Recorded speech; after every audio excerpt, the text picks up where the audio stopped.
A renowned pharmacist and former chairman of the Nigerian Economic Summit Group, Mazi, that's what is popularly called Mazi, Sam Ohuabunwa, has condemned the rising cases of insecurity in land as well as what he describes as the poor state of the nation's economy.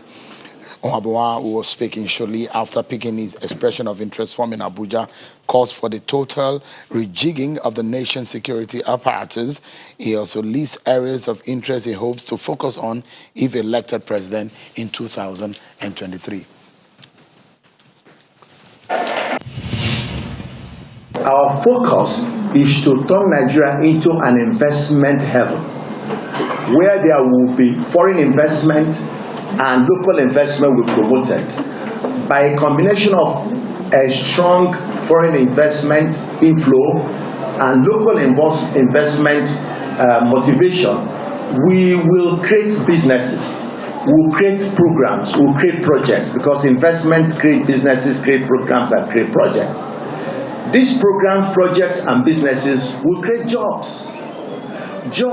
I'm now being joined by the renowned pharmacist and former chairman of the Nigerian Economic Summit Group, a presidential aspirant on the platform of the People's Democratic Party, Sam Ohuabunwa. Thank you so much for coming on tonight. Thank you, Shane, for having me. So you made true to your promise to run in this race and you have obtained the form.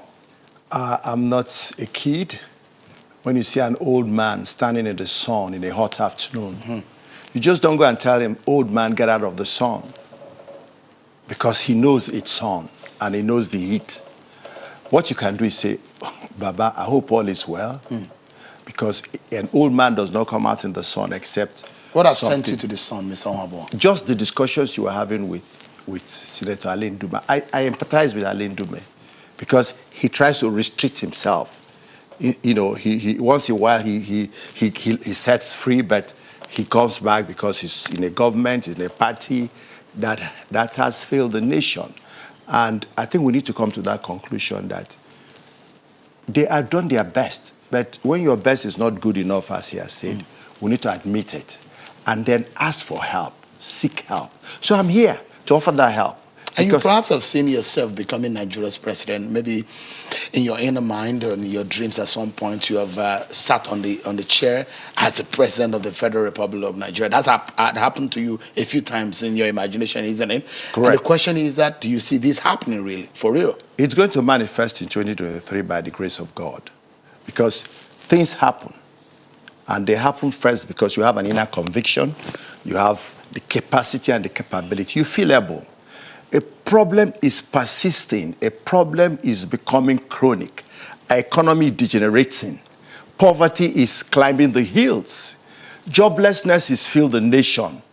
And we can't even be secure anymore. Simple, secure. You can't travel by road. You can't travel by air. You can't travel by... And you have the solution, Mr. Ohuabunwa? I do have the solution. I mean, and that's why I'm here. You're a pharmacist. Yes, sir. You come with the medication, isn't it? Well, you have the diagnosis. I have the key. You have the diagnosis too. This is the key, yes. I have the diagnosis and the key to solve it. All right. I mean, and when we look at it, you are an outsider. As far as core politics is concerned in Nigeria, an outsider, I'm not sure you have the deep pockets compared to some of the other the heavyweights in your political party. Sure, let me tell you something. There's always a time for a change. In the life of a nation, the life of a community, you see some kingdoms rise and fall. Trends go up and down. Even fashion changes. The wickedness in this country, captured in the way power is bought, must come to an end someday. It's not the way it's all over the world. People respect what you bring to the table. They respect your intellect, your vision, your idea, your capacity, your capability, your competence, your character, your courage. That's what people respect. Donald Trump became president of the United States of America. He wasn't a very old politician. He hadn't been in politics, at least partisan politics, for too long. Deep pocket is important because politics is expensive. But in our case, Obama became president. He didn't have all the money. And some of the presidents we have had in Nigeria, I don't know how many of them had deep pockets. What we need to see is people who buy into this vision, who do not want this country to continue to go the way it is. So, as an outsider, the question is that how, because there are a lot of players who have been on the ground, who have been wanting to be president in your political party. They've made a lot of tries in the past years. So, come and see a pharmacist who just come into the fray and says, look, I need to be the president and I need the ticket of this party. PDP is the second biggest political party based on what politicians are saying.